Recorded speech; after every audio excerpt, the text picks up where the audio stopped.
When you need to combine data from multiple cells into a single cell, there are different ways depending on what you need. The simplest way of joining cell contents is to use the ampersand symbol.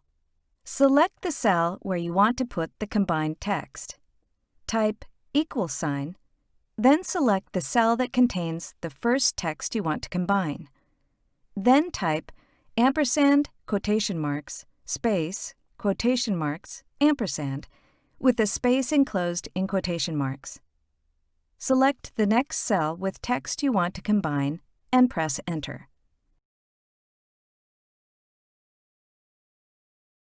Instead of the ampersand, you can also use the concat function.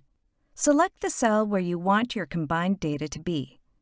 Type =concat, open parenthesis, and then select the cell with the data you want to combine first. In the formula, a comma is used to separate the cells or string that you want combined. To add a space between the string, include a space enclosed in quotation marks. If you need something different than a space, add whatever text you want between the quotation marks. You can make your formula as simple or complicated as you want.